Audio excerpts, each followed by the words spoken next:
and welcome to episode 120 of the Average Marks Pro Wrestling Podcast. I did it again, Patrick. We are the AMP Wrestling Podcast. You know, I was My name is hoping David Boston. He is Patrick Fry. I was hoping and we you are would here catch to it, entertain the masses. You know, I was hoping you'd catch it right away, and I was like, maybe he won't catch it this time, but you did catch it. So we are the AMP Wrestling Podcast. This is actually episode 120.5 as episode 120, the original recording. Got off to a rocky start, little internet technicality, I guess, that I screwed up on my end. So hopefully we're back and we're clear. So hopefully Marcus comes back in and joins us, and anyone else that wants to come back in and join us as we're getting ready to, of course, talk a little pro wrestling here on episode 120.5 of the AMP Wrestling Podcast. You want to go ahead and do the sponsorship real quick, David?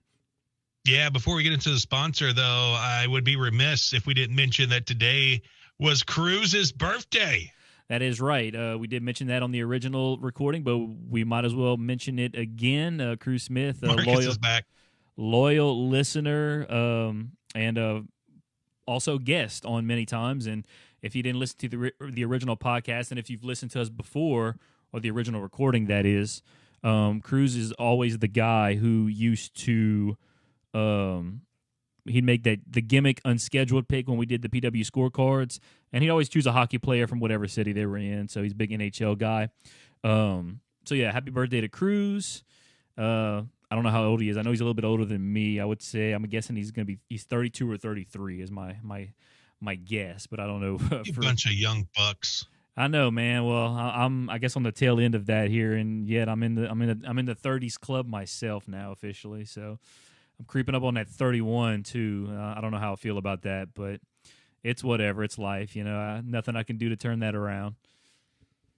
You know, I was at a family reunion real quick the other day, and the cousins were going around and they were saying, hey, you know, we're trying to get everybody's age over here. And, you know, they started saying their ages and stuff like that.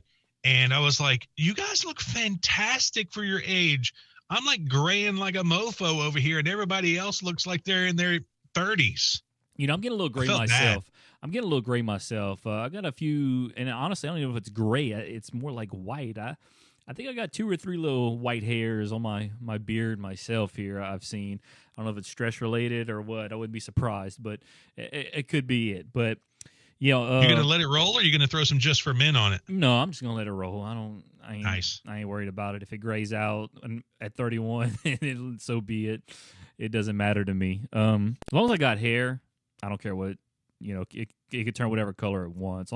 As long as I have some hair, I'm all for it. All right, you want to do the sponsorship now, or? Yeah, let's do it now. Marcus says Cruz is going to be 33, so happy 33rd, boy. Yeah, happy birthday to Big Cruz. So he says, don't worry, Pat, I just turned 31, and I am just thinking I am 21 again. Yeah, you're only as old as you feel, as the old saying goes, Marcus. Some days I feel like I'm 50. Some days I feel like I'm 20. So, you know, it just depends. Today I kind of feel like I was maybe 28, you know. Go back a couple years. It was a decent day, but it wasn't a 20-year-old feeling kind of day. Hey, what does that mean for Marcus? Is he getting some like Coach O action over there? I don't know. Is he getting invigorated by some young snatch? Maybe so. Maybe he just you know, he's saying he just turned 31, but he still thinks he's 21. You know, he pretends he's 21. You know, just to feel young, I guess. Maybe that's what it could be. That's what I would expect from old Marcus. Right on. All right, today's sponsor is our Amazon affiliate link. Really easy way to help your boys out because it doesn't cost you anything extra, and you know you're going to be shopping on Amazon this holiday season anyway. All you got to do is put in the I want to say code word. All you have to do is put in the URL, tinyurl.com/Amazon AMP. That's Amazon AMP. And essentially what it does, it brings you to our Amazon affiliate link, which you need to then go ahead and bookmark on your web browser, whether it's in your phone or on your PC or computer or iPad or whatever. Make sure you bookmark that thing and title it Amazon so that every time you shop at Amazon, your boy is to get a commission from the sale. tinyurl.com/Amazon amp. Yeah, I know y'all going to Amazon right now buying a bunch of Christmas gifts for whoever.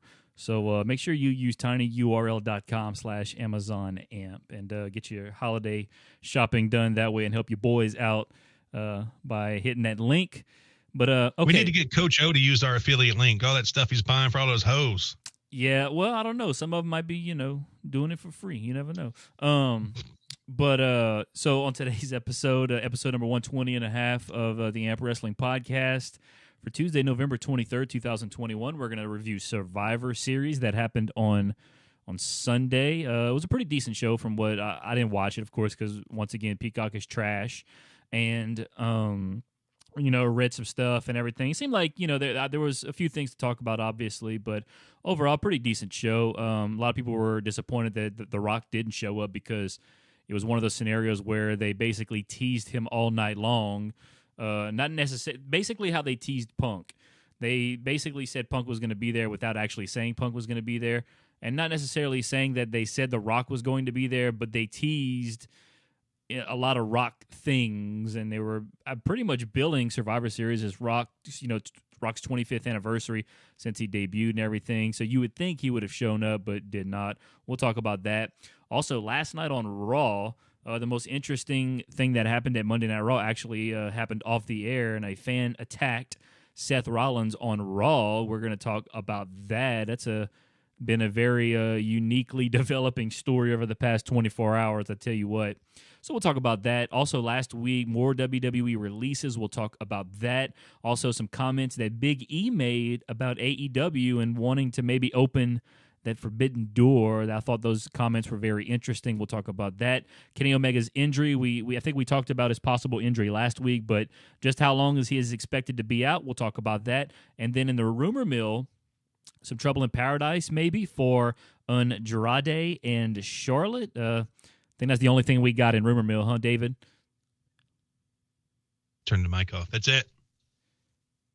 All right, so yeah, we got that and everything else that just mentioned was we're going to talk about here coming up on the Amp Wrestling Podcast, episode number 120 and a half for Tuesday, November 23rd, 2021.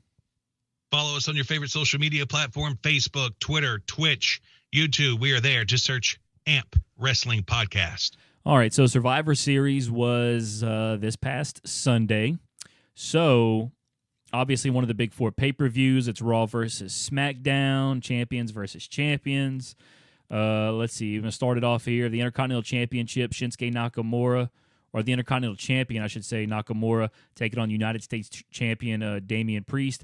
Shinsuke won this match via disqualification. It was, I'm trying to see what happened here because I didn't get to see it, but an irate Priest left the ring, took Boogs' guitar, and snapped it over his knee after hitting Boogs with a piece of guitar. Priest then did the same to Nakamura for the disqualification. So Damian Priest actually got himself disqualified by hitting Nakamura with a guitar, it would appear, or a piece of the guitar. So I don't know. It seems like lately they've been building up Damian Priest pretty well, but I don't know. You'd think like this would have been a good opportunity for him to get like a nice win, against the other champion. So I don't know why they had him, lose via disqualification. That's a very weird ending for me. More and more I start feeling like the birthday boy Cruz. It's just like, oh, I have zero interest for WWE. Yeah, I'm like kind of the same in terms of, I don't know, I guess. Obviously I am a lot more interested in AEW. There's spots here and there in WWE that I'm still, I guess, intrigued by. Obviously, RK Bro is still one of my favorite things. Like, they've done it a while. Like, that's hilarious. I saw some still images of Becky Lynch in that red suit. Oh, we're going to talk about that. Don't worry. Her backside was looking quite nice. Well, we're going to talk about that coming up here. Her match is, I think actually coming up next. I'm going to do them in order. But so yeah, we're definitely gonna talk about that because as Cruz, the birthday boy, said, let me see, because I mentioned something about it in one of our Facebook chats, and what he quoted was pretty funny. I thought it was. So we're gonna talk about that here coming up in just a little bit. But yeah, Damian Priest loses to Shinsuke Nakamura via disqualification. That's the kind of finish you would want if you want to continue this rivalry, but obviously they're on two different brands, so I'm not sure how you're going to do that, but whatever. All right, now let's go on to the next match, which was Raw Women's Champion Becky Lynch versus SmackDown Women's Champion Charlotte Flair.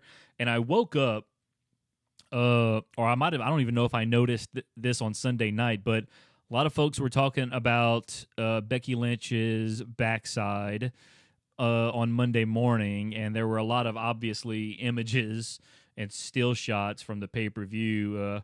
Seemed like Becky suffered a nice wedgie during the match, and as Cruz said, let me double check and just see what he said here, because his quote was I thought it was just the way he said it. It was pretty funny. It was something about cake. I'll go that far, but well, I just want to personally thank, while you're looking that up, I want to personally thank her outfit for crawling up those cheeks, because it was, as I said, quite nice. Yeah, it was. It was very nice. It was one of those things. So this is what he said. He said, "I saw a pic. There was, in fact, some cake on display." So I thought that was pretty funny. That and he wasn't wrong. Because the thing about Becky, and I don't want to get too into this, I guess, but a lot of guys always wondered, what Becky's ass was like, and a lot of folks, and from what I remember, her attire never really showed it off all that well. Like all the attire she's ever worn, it's never really shown off that well until Survivor Series, and boy, she showed it off on Sunday night at Survivor Series.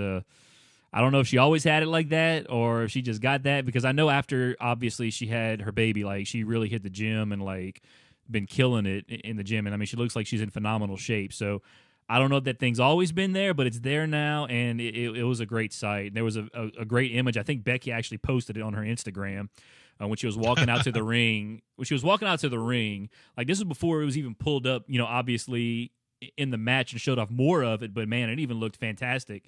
Just walking out to the ring. I mean, it was great. That was the highlight, I think, of the match, and the finish was kind of crazy too. Becky Lynch did get the win, and there was a very interesting promo she cut after the match. It was one of those WWE .com exclusive interviews or whatever, and like Becky Lynch, like it sounded like she cut a very genuine promo and like got very emotional talking about Charlotte Flair and how she used to love Charlotte Flair and trust her with her life. And it seemed like it was, because obviously there's been all those rumors about the relationship between those two, outside the ring, and how it's kind of diminished, and that being for real. And, I think Becky kind of used some of that for that interview after the match. And it was a really good, and it felt genuine, like, interview with Becky Lynch. So kudos to Becky for that. That was really cool. But, and like for all I know, she could have been being real about it. And if she was, that's awesome. We need more of that in WWE across the board. It would honestly make the product that much better, in my opinion. But yeah, the talk of the match was obviously Becky's ass, and I mean, hey, she got it. We've always wondered, and now we know. She, as like I said, as Cruz said, cake was definitely on display Sunday night at Survivor Series. Well, I'm looking at a picture right here of Charlotte, I guess, trying to slam Becky, and her hand is right up the crotch, right in the middle of the butt crack. Yeah, and I don't know if maybe Charlotte did that on purpose, or it needs to be on the hub. Oh, it's made its way around Reddit, that's for sure. Plenty of angles and whatnot. So, yeah, like I said, I woke up Monday morning and that was the talk of. I saw some stuff on Reddit, even on Twitter, like people were talking about it. So yeah, it was. I mean, hey, great subject. I was happy to, listen to that discussion. But Becky did defeat Charlotte via pinfall. She actually had help with the ropes, too. The referee did not notice that. Next match was the the 5-on-5 men's Survivor Series, Team Raw versus Team SmackDown. I didn't really see any of this. The only thing I saw was that Kevin Owens started the match out and simply walked out on his team. So he got counted out and basically eliminated himself. And actually, somebody brought up last year's Survivor Series how Seth Rollins sort of did the same thing, except I think what he did was he knelt down in the middle of the ring and asked, I don't even remember who it was on the other side of the ring, to just hit him or kick him or something. And whoever did, super kicked him or hit him with something and pinned him and eliminated him. I think it might have been, I want to say it was The Fiend. I might be wrong, but maybe not. I don't think it was. I really don't remember.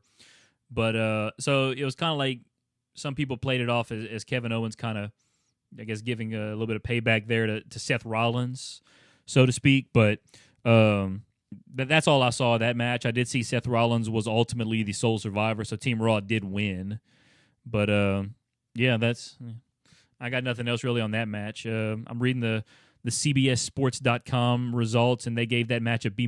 So it must have been, I would think it was pretty good. Those 5-on-5 matches are always, pretty entertaining for the most part. Yeah, but whoever's writing the story is probably a WWE mark anyway. It could be. The next match was a 25-man battle royal. This was obviously sponsored by Pizza Hut because there was pizza and Pizza Hut boxes just mentioned all over the place, and it ultimately got involved in the match. By the way, who was it here? I'm trying to see who it was that went. Oh, it was R-Truth. R-Truth was in the match, so there was going to be some entertainment going on in this match, but. Well, apparently he grabbed a piece of pizza, and he actually tried to use it to tempt Omos and Otis before Otis actually ate the slice, and then he threw Truth from the ring, eliminated him. But and then Otis got eliminated by Omos later. Omos actually won the 25-man battle royal, so Omos was the winner. And I know there was a lot of pizza slices getting tossed into the crowd as well. So some of the crowd there. Last night at Survivor Series got some free Pizza Hut out of the deal, but because I'm sure pizza slices at the arena were not cheap, but hey, whatever. But Omos wins. Nobody whipped out any pizza cutters, huh? Yeah, I hope not. It seemed like the pizza was well cut already. So Omos won the battle royal though. So I wonder now if they're gonna maybe try to see if they build off of this, because obviously Omos is a giant freak of nature, and we'll see what they do with it. But this was for more of this battle royal was more so to, I guess, promote Pizza Hut and get a little entertainment aspect in there. So I mean, I like that kind of stuff though. See, like, I could probably watch stuff like that just because some of it's stupid and silly, and I mean, obviously, like, they do stupid and silly things in AEW and we love it, so I like it just as much when WWE does. And WWE can do stupid, silly stuff, obviously, as good as anyone out there. So, yeah, Omos wins the Battle Royal. You got any thoughts on it? I don't know. I mean, I haven't been watching, so I don't know if this guy's ready or not. But I know, just a month or so ago when they did the redrafting, like AJ Styles was like, "No, don't break us up. This dude's not ready." Yeah, maybe not. And I mean, you know what? He's been teaming with AJ now for months. And I mean, obviously, if you're going to learn from somebody, hey, let's learn from AJ Styles. I mean, there's not many people better you could learn from than AJ Styles right now. So yeah, but what can he learn from AJ Styles? They're not the same type of wrestler. I mean, certainly philosophy and things of that nature. At least not necessarily movesets, but obviously how to work in the ring and how to work a match, and basically the philosophy of the match. I guess I think AJ is very obviously good at that. So he's going to learn a lot of things from the philosophy standpoint of doing a match and working a match from AJ real well. All right, we'll do the next match. The Raw Tag Team Champions RK Bro taking on SmackDown Tag Team Champions the Usos. I don't know if this was last night or Sunday night, but I did see Matt Riddle was cosplaying as Randy Orton, and that was kind of funny. So once again, RK Bro continues to to just entertain the hell out of me. They did defeat the Usos via pinfall, so it just says this was an all-around high-quality tag wrestling match. So I'm assuming this match was good. Glad RK Bro got another victory because I don't want to see them break up anytime soon. So they continue to roll. Hopefully they'll run with the tag belts a lot longer. You got anything on that match? I mean, it's like,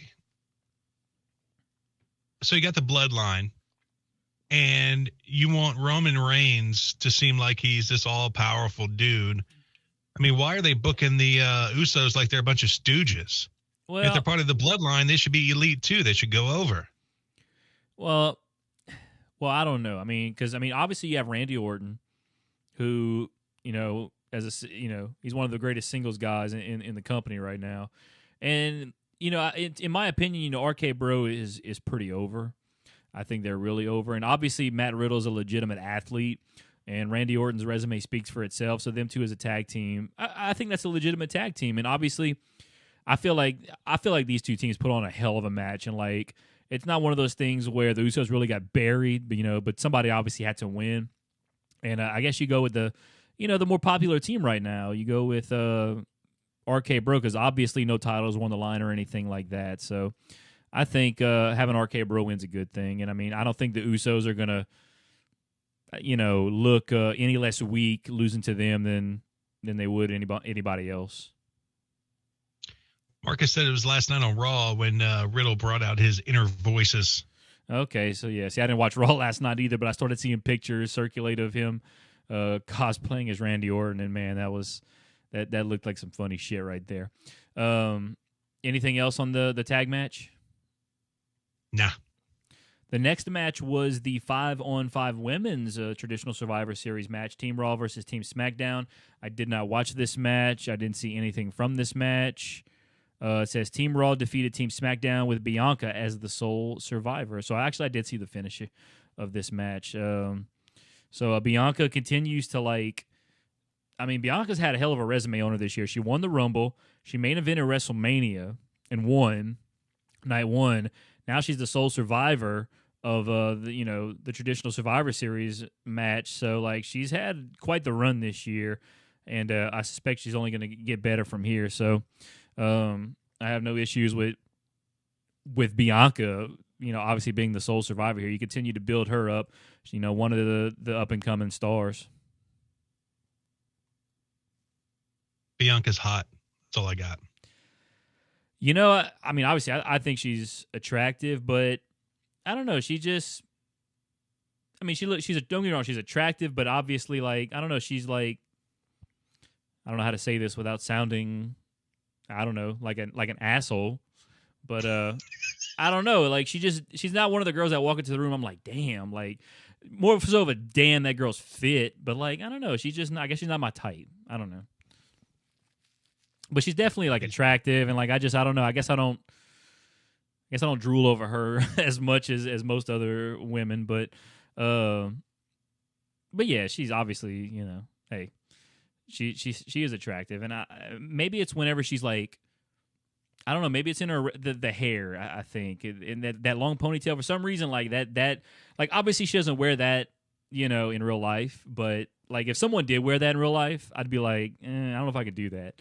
So I guess because I see her in that form, maybe that has something to do with it. Because I just don't, I'm not crazy about the hair, It's great. Look, she's no Sasha Banks, but she's got it going on. No, oh yeah, she got it going on. Like I said, I've seen pictures of her outside, and I think she's very attractive. But I guess it's just because I see her. I rarely see pictures of her outside the ring, so I'm always seeing the Bianca Belair in the ring, and I don't know, just doesn't that particular look, as far as being attracted to it, just doesn't quite do anything for me. But as far as her wrestling abilities and her to be able to chunk these women around, hey, she looks just as fit, if not more fit, than any other woman wrestler out there. So she looks fantastic from a professional wrestler standpoint. I tell you that.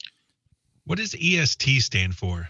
It's she's she's the quickest, the strongest, the fastest, and all those end with EST. So whatever ends with EST, that's what she is. The quickest, the strongest, the fastest, and then yeah, that's where they got that from.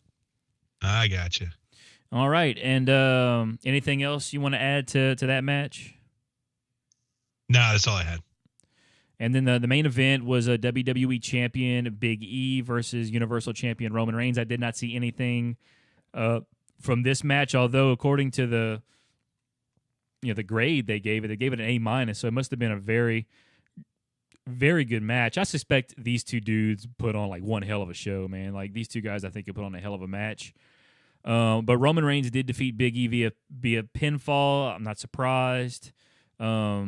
I wouldn't mind going back and seeing this match, but like I said, Peacock is trash. So if you ever get a chance to watch it somewhere not on Peacock, I'll go watch it. But how are you ever going to know when How are you ever going to know when Peacock is not trash anymore?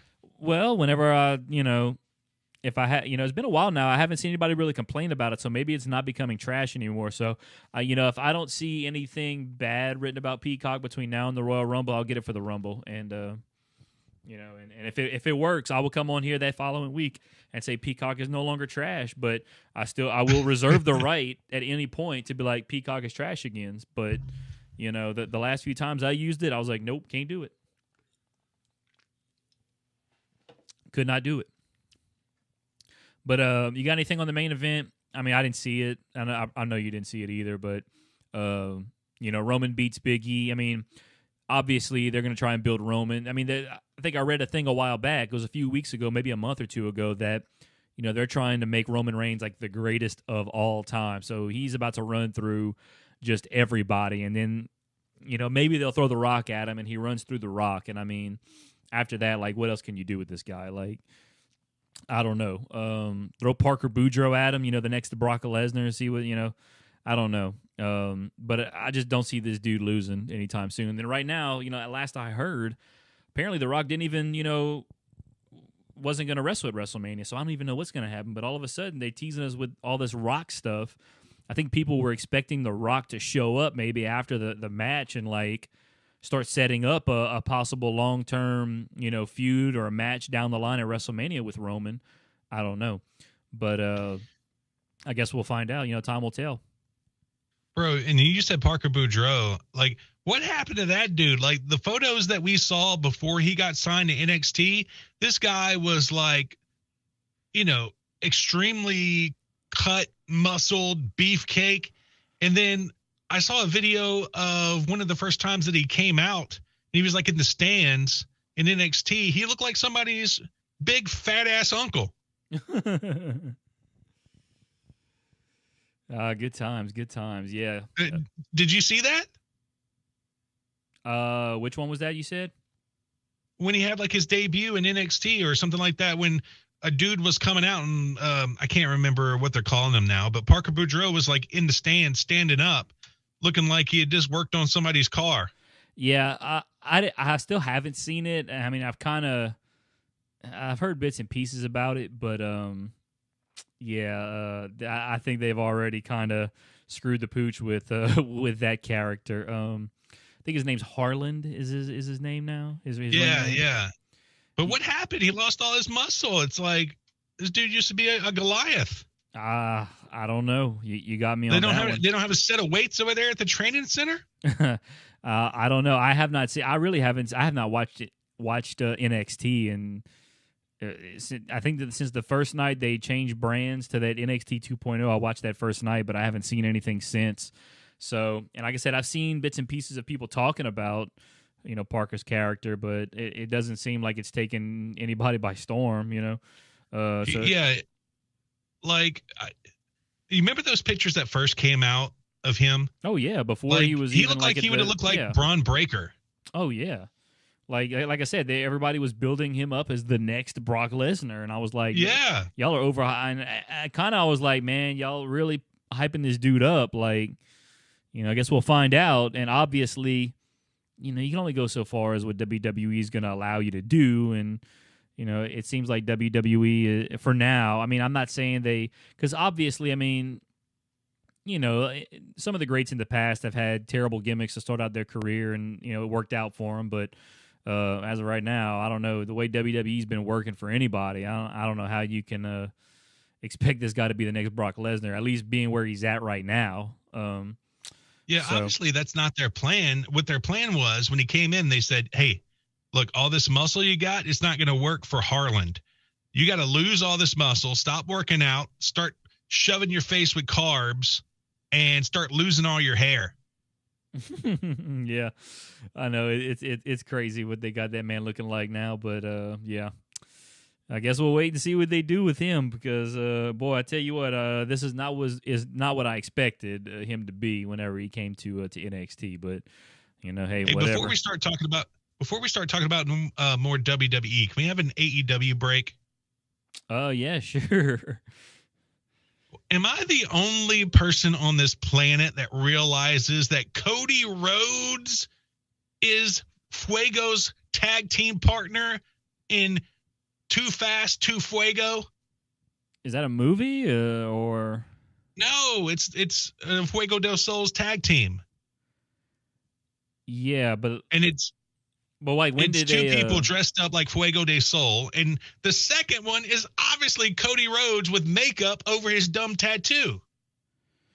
And where is this? Like, is this on YouTube or I haven't seen anything? Yeah, it's like about on this. Dark and okay. And Elevate and all that. Oh, okay, so they're wrestling on the shows on YouTube. Okay, I haven't watched those lately, so I don't know what you're talking about. But so I can't, I guess I can't comment on it because I haven't seen it, so I can't tell you if it's Cody Rhodes or not. But you seem pretty adamant that it's Cody Rhodes, and like, are other people saying him? And you think it's Cody It's Rhodes? like I don't know. And like I posted that on our Facebook page the other day because I feel like I'm the only person on this planet that like, oh my God, that's Cody Rhodes. All you freaking marks in the stadium right now are cheering Cody Rhodes. You hate that guy, but just because he has a mask on his face and he puts some makeup on his tattoo and says 2, all of a sudden now you cheer this guy? So like, that's the thing. I haven't seen this tag team, so are the fans aware that it might be Cody Rhodes or? See, that's why I don't think so. Like at home, they put close-ups on him and you can see that it's Cody Rhodes' face under the mask. But I mean, I don't know how good of a look they're getting, inside the stadiums, but obviously now they're filming Dark and Elevate, at these stadiums that they're doing Dynamite and Rampage. So it's filled with fans who it boggles my mind and it almost pisses me off. I'm like, it's Cody freaking Rhodes. Oh, yeah. Why are you cheering this man? You hate him. So I looked it up. I decided to Google this. This is from CageSideSeats.com. This was back on October 27th, so almost a month ago. It says AEW has a new masked wrestler in the mix. He walks and talks like Cody Rhodes, but evidence is inconclusive to this point about the luchador's identity.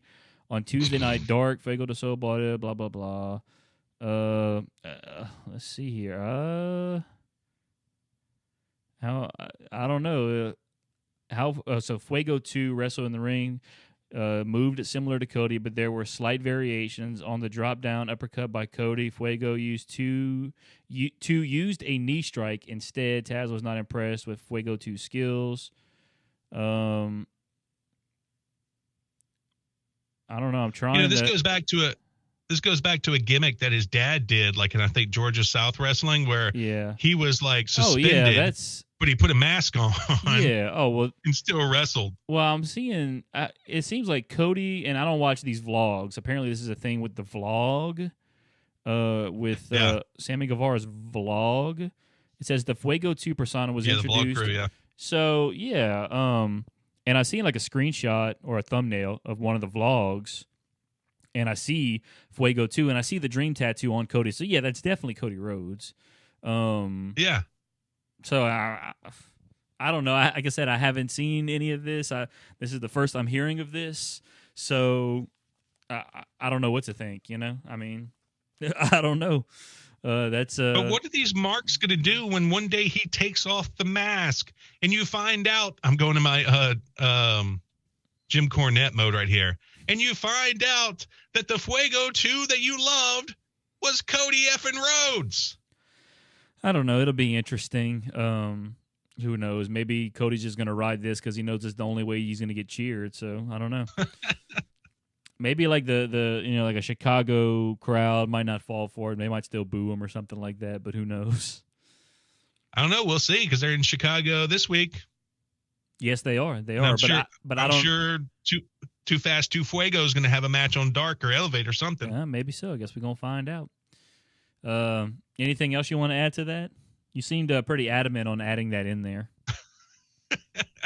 Yeah, it like tears me up inside, and I had to let it out. All right, hey, if you had to let it out, hey, that's why we got this platform, baby, so you can let it out. Yeah.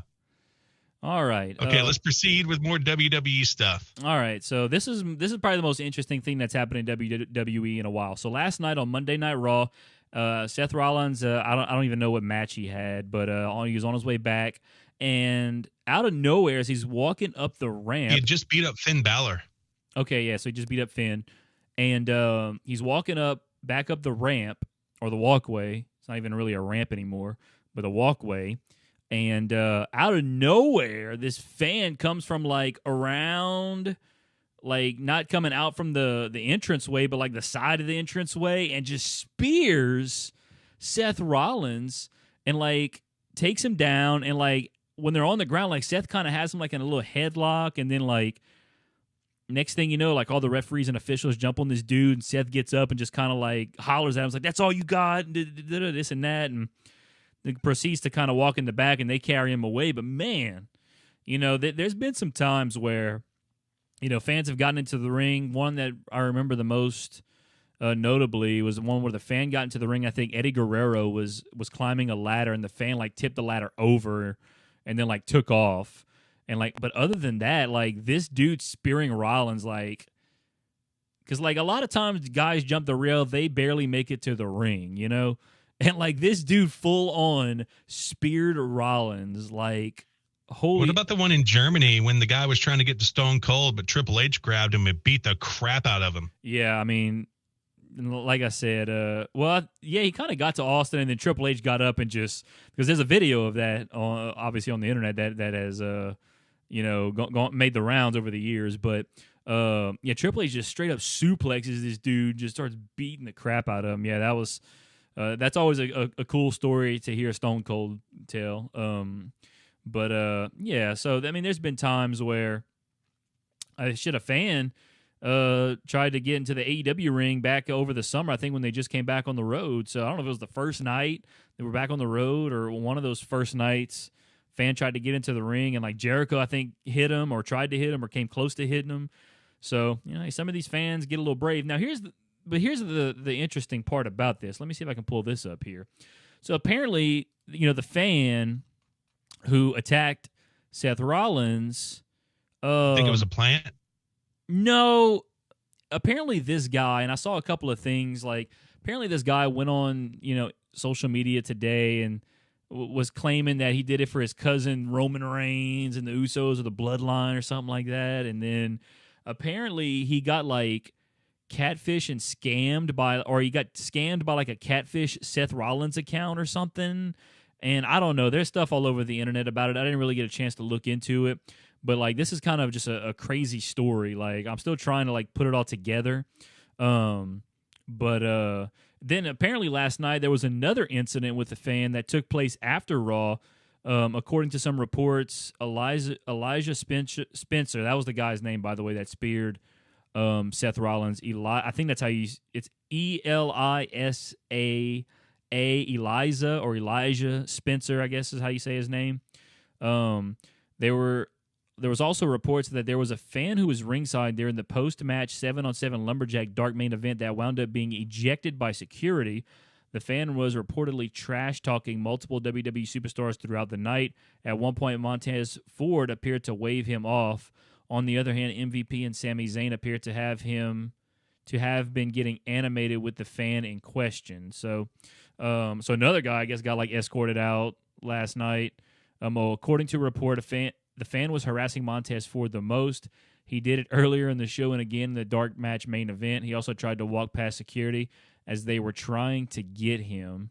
So yeah, weird. A couple of guys getting ejected from the show last night. Just a crazy crowd. I don't even know where they were last night. Let's see. It doesn't really say right here where they were. I don't even know where they were last night, but man, yeah, apparently a couple of guys just last night just didn't want to follow the rules, I guess, or try to stir up some shit, and two of them got kicked out. One for good reason, the other one, I don't know. I mean, if you're talking shit, depends on what you were saying, I guess, but obviously the second one didn't jump the guardrail. But man, that guy that hit that stuffed out Rollins, my God. Somebody at ringside got a really good video of that, and yeah, I think I retweeted it on the Amp Wrestling Podcast Twitter account. But man, that's a crazy thing, man, and it's crazy when stuff like that happens, especially when they get to the wrestlers and like spear them like that guy did to Rollins. I mean, it's just crazy. Chavo Guerrero sent out a tweet, and he retweeted a video of La Park. Like somebody was trying to take his mask off in Mexico, like in the crowd, and La Park just throttled the dude right in his mouth. Bam! And then Chavo's quote was, you remember when wrestlers used to be tougher than the fans? That was the good old days. And, when Seth got up and he was like, is that all you got? Is that Seth? The dude double-legged you and was on top of you. That is a position of dominance. When you got up and you said, is that all you got? You look like a little putz, bro. Like, throw these little string bean referees off of him, mount this guy, and hammer fist his face into oblivion, dude. Is that all you got? Yeah, he got the best of you. And, yeah, maybe he caught you by surprise. But come on, dude. You got to treat these marks with, you gotta teach these dudes a lesson. Like, fans just can't jump over and have their way with wrestlers. They need to get beat the hell up. Yeah, you're right. Fortunately, I mean, I don't know, because here's the thing. I mean, obviously the guy caught Rollins off guard. Rollins was not expecting that. And, I mean, once the dude hit Rollins, the dude had the advantage, obviously, from the get-go because he's on top of Rollins. And while Rollins had him, he tried to put him in a headlock, which it looked like he had him in a pretty solid headlock. But, I mean, at the same time, Rollins was underneath him. There's only so much Rollins can do. And then, once all of the officials and referees jump on this guy, Rollins, tries to get out of there. And by the time Rollins gets out and gets up and, sees what's going on, he's got, 5 or 6, guys on top of him. So at that point, Rollins was probably like, fuck this. I'm not even worrying about it. I'm going to talk my shit. I'm going to go back and check out my girlfriend with them cakes. And apparently I also read that Becky Lynch, almost came out to help Rollins, too, which would have been awesome. But Look, the security and the refs are all in the business. If Seth would have thrown him off, look, they know what time it is. They would have let him get in some shots. I mean, absolutely, come on. Yeah, for sure. But at the same time, at the same time, though, with the kind of company WWE is, they if anything, they just want to get that fan up and out of there and get rid of them. They don't even want to go through the hassle of even beating the shit out of them. And but now you set the precedent. Okay, you jump a rail and you double leg one of our stars, nothing's going to happen to you. Obviously, you're out the next day because you're tweeting about it. No, get your ass beat, and then the next person's going to think twice about it. I agree with you on that. If you jump the rail, then you are, it's open season on you. So, yeah, especially if you spear the guy, if you just jump the rail and do some, because there's been times where people just they don't even try to attack the wrestlers. They just try to get in front of the camera or some stupid shit. Then, it might be a little different. But at the same time, yeah, you're going to come out and spear a wrestler, he's lucky he didn't get his ass beat. I tell you what, he got off with one that fan did. I tell you, what was the guy that was it Dax, or was it the other guy that punched that dude that got to Brett? Oh yeah, well it was Hall of Fame. Yeah, it was. So this guy tackled Bret Hart at the Hall of Fame, and as they were, walking him out, I think Dax is it Dax or no? It was I get him confused. The guy with hair. Yeah, not the thing. That's Cash. I think that's Cash. So Cash as walking him out. And as Cash is walking him out, Cash just gets him a little uppercut. And I mean, he kind of hit him with that uppercut too. So, and he was wearing like he was wearing like a Heart Foundation, jacket too, to the because I remember him talking about how, they looked up to the Heart Foundation. So he was probably obviously very pissed off that somebody, went in and ruined the Hall of Fame, induction ceremony for them. So, and look, nothing happened to that guy, and I bet you nobody's going to run up on him because they know what time it is. Mm-hmm. Yeah, nobody's going to run up on Cash Wheeler because he said, well, he saw his opportunity and he took it. So, good for Cash to get that guy. And you know who else? It made me think. You know who else jumped when that guy got in the ring? You know who was one of the first people in there too? Travis Brown was one of the first people in there to get that guy. So a lot of people gave props to old Travis Brown for jumping in there and getting that guy. And like Shane McMahon, I think, was in there first. And that was a wild night of wrestling. That was WrestleMania weekend. That was a wild night of wrestling. A lot of craziness happened that night. I remember. That was a crazy weekend. Boy, missed them old WrestleMania weekends. But it made me think of, like, once I saw the video, I was like, damn, Seth, this makes you look like a pansy, dog.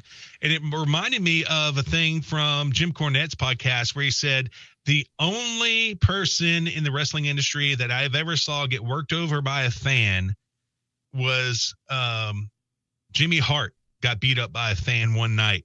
And Jerry the King Lawler had to come to his aid. He throttled the dude. Yeah. But now he can add somebody else to his list, old Seth Rollins. Yeah, Marcus Talbot said it wasn't just him, Davey Boy Smith and Travis Brown. Yeah, we had mentioned Travis Brown, plus the New Day too. Yeah, the New Day did hop in there as well. So that was one of them crazy nights, man. But yeah, so you said Jimmy Hart. Of course, Jimmy Hart's not a wrestler, so But yeah, but even Corny said he got the upper hand on fights with fans. Yeah, I guess you gotta have even if you're a manager, some of them you gotta have some. You gotta have a little toughness in you, a little edge in you, obviously. So, Corny said he would just sock him with his racket. Yeah, I mean, Cornette's lucky, man. He had a weapon at all times. So, yeah, good luck trying to, run up on Cornette with that racket. All right, let's move on now to see what's the next story I got. Okay, more WWE releases. I mean, talk about this here quickly. This was on November 18th, which was last Thursday. WWE released John Morrison, Top Dollar, Ashante Adonis, Isaiah Swerve, Scott, Tegan Knox, Drake Maverick, Shane Thorne, and Jackson Riker. Obviously, John Morrison, the biggest name there. And then they had the members of Hit Row, which was this new faction that showed up on a SmackDown about a month ago in the draft, actually, I think, or maybe even a little bit before. But they released the girl that was in, I can't remember her name, but they released the girl in that group, and then they just let go the rest of the people. Obviously, John Laurinaitis cited budget cuts as the reason within the email. But yeah, so more WWE releases, and it just seemed, it's terrible that it keeps happening. It's crazy how WWE could just kind of let all these people go like that. And a lot of people are it's leaving a bad taste in a lot of people's mouths, just all over social media and everything. And they're just, people are coming at WWE, saying how can they care about their wrestlers, just letting them go, this and that and whatnot. And at the same time, like, I understand where they're coming from. And, I guess WWE has to still conduct their business somehow, but it's just, unfortunately, it's the nature of the beast. It sucks, but I think a lot of these folks are going to, these are a lot of talented folks here. They're going to find work. Like John Morrison's going to find work somewhere. Hit Row. Oh, yeah. They'll find work somewhere. As soon as he got released, I was like, Johnny Impact. He's got to go back to Impact Wrestling. His run there was so awesome. Either Johnny Impact, somebody mentioned maybe him being Johnny Elite. Oh, snap. But yeah, we'll wait and see. I think he would, obviously he's been an Impact. I think he would help. Impact is starting to sort of build a little bit of momentum, I feel, and I think John Morrison would help them out a little bit with that. And like Drake Maverick, hell, this is the second time he got released. He got released and then brought back, and now he got released again. So this is the second time they do that to old Drake Maverick. But yeah, I just wanted to mention that there real quick.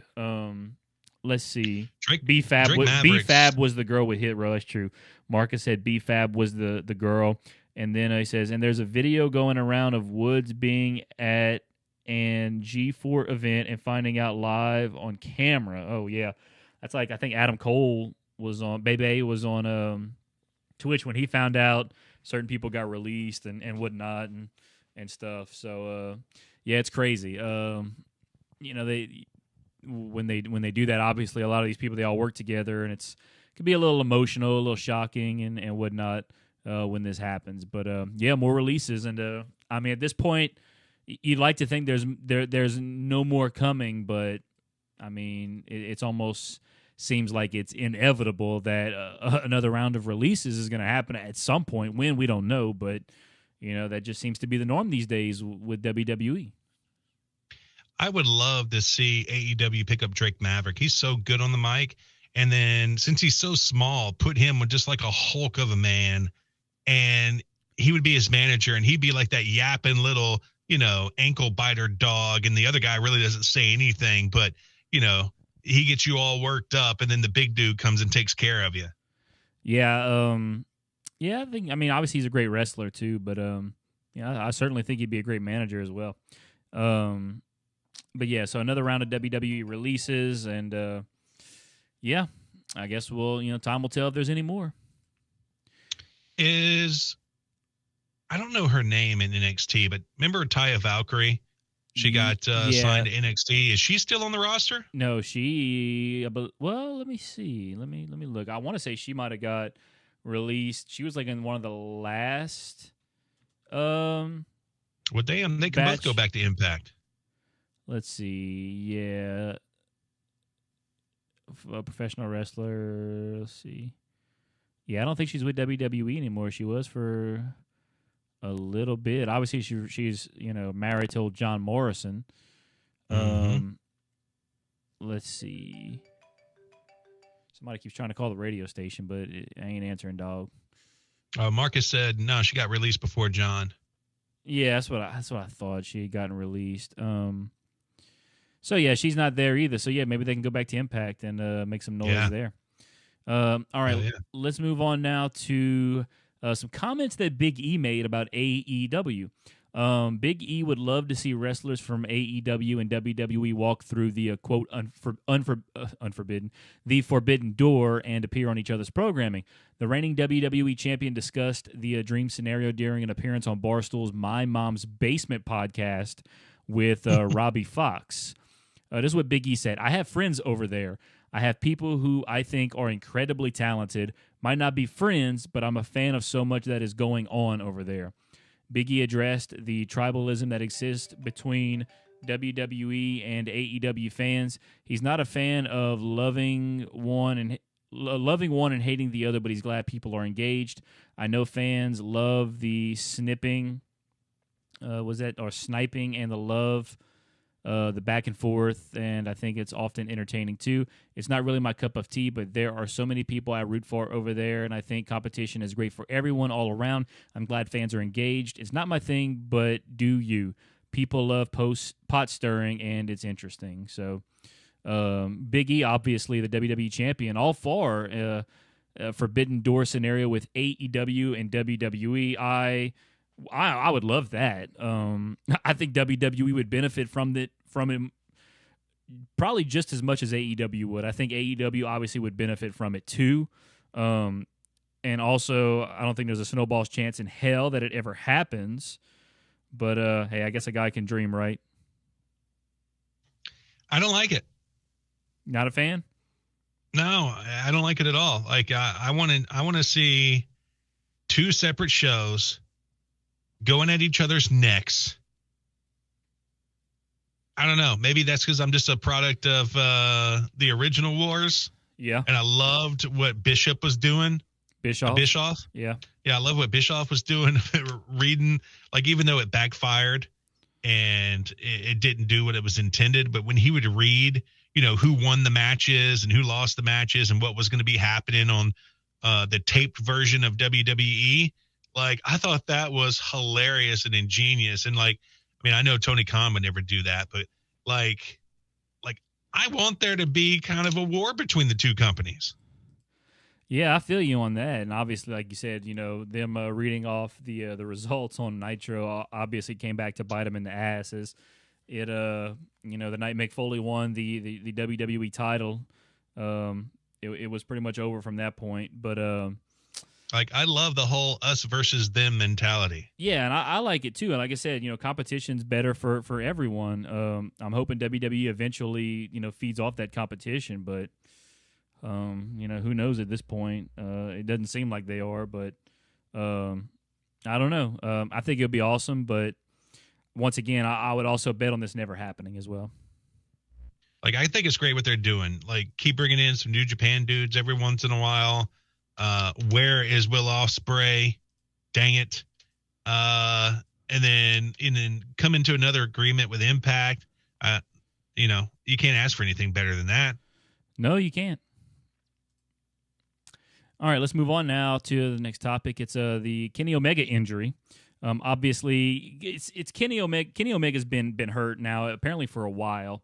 The word making the rounds is that Kenny Omega may be out for an extended period of time from in-ring action, as he's likely looking at shoulder surgery. So I'm not sure how long that would be, but obviously I would think at least a few months at the very least. The hope is that they will have some clarity within a week.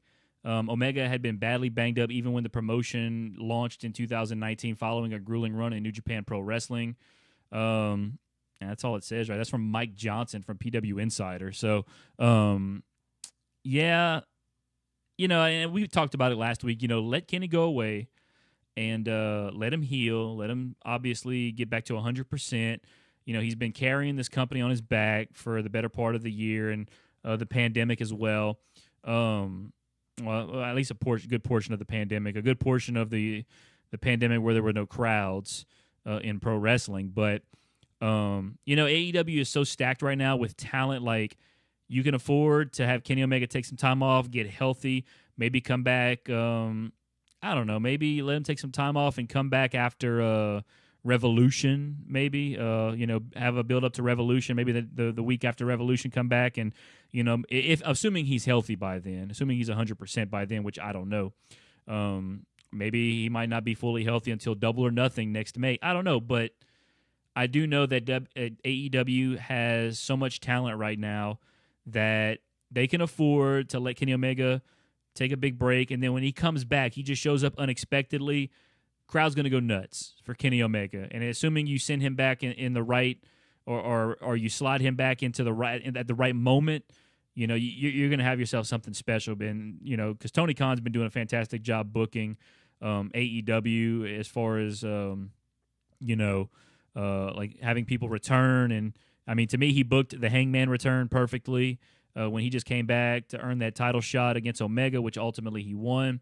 So, when it comes to like debuts and returns, I feel like they've been booking those pretty well. So I suspect, when Kenny comes back, it's going to be amazing, and there's going to be a huge pop for good old Kenny Omega. I also read that he had an abdominal hernia as well, and they're going to have to find out what was causing his vertigo too, because he said that every time he steps in a ring and starts to wrestle, it spins. Yeah, maybe so. I mean, like I said, I saw there was a video of him doing some kind of crazy, what they call a chiropractor adjustment as well. So, and I'm sure, all those grueling matches he's had in New Japan, and then obviously you go straight into AEW. He's had some grueling matches in AEW. So, dude's got dude's. I'm shocked the dude's gone as long as he has without really, checking into seeing how how healthy his body is physically and whatnot. So that could mean he might be out for like I said, a longer period of time. I mean, he might be out for 6 months for all we know. But maybe we'll find out in the coming in the coming week or two. Check out this little tidbit. It says right here, after Kenny Omega vacated the title yesterday, Wrestling Observer Radio says the next AAA Mega Champion will be decided by a multi-man match. And then I guess this guy has to be pretty big on Twitter to get, I guess, what's the word that I'm looking for here? Cited Yeah. on this cage side seat, but he says Lucha Blog tweeted that fans hoping that the match will feature big names such as a Danielson Punk level replacement should take whatever your expectations are for the names and lower them, and then lower them again. And that's for the AAA World Championship? Yeah. I guess. I mean, I think at this point, AAA probably wants to get that belt back on somebody who's full-time in AAA. So, and I don't really know a lot of people in AAA, you know, so. Anything else you got on the Omega injury? No.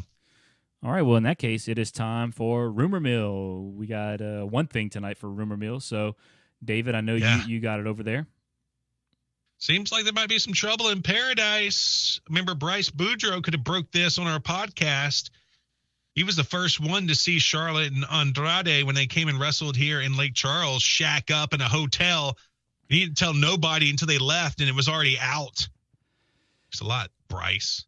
Bryce, he told us, well, he had said something, I think, at the show, because they were obviously here in Lake Charles doing a show, and I think he said something at the show, which might have been the day of, or I don't know. I don't remember, but I don't know. It's interesting because obviously I feel like Andrade's come out and kind of been outspoken with how WWE, I guess, has treated Charlotte to an extent in some instances, and obviously Andrade is no fan of WWE right now. No. But I don't know. Andrade unfollowing Charlotte on Instagram. I mean, you know, I'm assuming he still gets to see it in real life. You know, why need to follow her on Instagram? You know what I'm saying? But she stopped following him as well. Oh, so now they're not there's much following speculation each about other. Charlotte Flair and Andrade's relationship status yesterday after the couple stopped following each other on social media. Andrade also deleted several recent pictures of the pair together from his Instagram. Well, that is interesting. Maybe, because obviously Andrade's been wrestling in AEW and Charlotte's been in WWE, so obviously they don't spend as much time together anymore. So I wonder if maybe, that was kind of the deal breaker, maybe, that they couldn't see each other that often. And boy, right before the holidays too. Boy, what a shame that would be. But I guess we'll, hey, that's some pretty big news. I guess we'll find out, in the coming days or weeks that if they're broken up, And it seems like we were talking a few weeks ago. It seemed like Charlotte was trying to do stuff to get out of her WWE contract, but there's no way in hell they're letting the Queen get out of her contract. And apparently it's quite a few years away from it being up. So maybe Andrade and her are like, look, we're not seeing anybody anyway.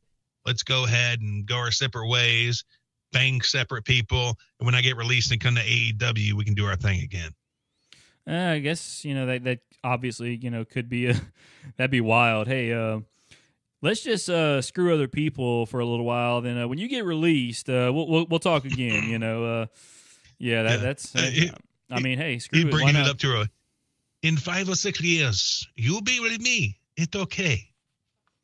Yes, we'll come back to each other, but for now, let's go. Let's just go be some whores and screw Before whoever. then, I have to bang. Yeah, there you go. Oh man! All right. Well, I think that's it, huh? That is it, Patrick Fry. Make sure you follow us on your favorite social media platform: Facebook, Twitter, Twitch, YouTube. Just search AMP Wrestling Podcast. Patrick, have a good Thanksgiving, bruh. You too, David. I know you're going to be up here working a Saints game. That's all good. I'm still going. I'll be able to get some family time in over the course of the Thanksgiving holiday weekend. So it ain't no big deal, Trying to. You eat a little bit too much turkey and get that turkey coma. You call me. Oh, absolutely. I'll call you, but I think I'll be good. I know how to. Pace myself at Thanksgiving. Did you see the recipe for that Fireball pumpkin pie? I did not, but I could tell you if it involves Fireball, it's probably a no from me, and it's definitely a no from my girlfriend. So she is not she's not a fan of the Fireball. I'll tell you that. Yeah, I was just throwing it out there just in case. I'm sure it would mess you up pretty good, but no, Fireball just I've had it before, but it ain't for me anymore, dog. Well, Marcus, if you're still out there, happy Thanksgiving. Thank you for stopping in. Yeah, happy Thanksgiving, Marcus. Spending time with us. Everybody listening, hope you all have a wonderful Thanksgiving. Of course, we'll be back probably, next Tuesday again, I guess. Yeah, next Tuesday we'll be, I don't know. We may have Depends to. on we'll figure it out. Games we got going on. Yeah, I don't think we have a game on Tuesday, and yeah, we might have to do it on Tuesday. But then I promised my girlfriend we might go to a movie, so we'll see if we can figure something out. We'll figure it out. We'll make it work. You know it. All right, Patrick, go ahead and get us out of here. Outro. You've been listening to the Average Marks Pro Wrestling Podcast with David Boston and Patrick Fry. All opinions discussed in the show are those of Average Marks and do not represent any wrestling company, organization, or individual. This has been a Lake Area Media, LLC production.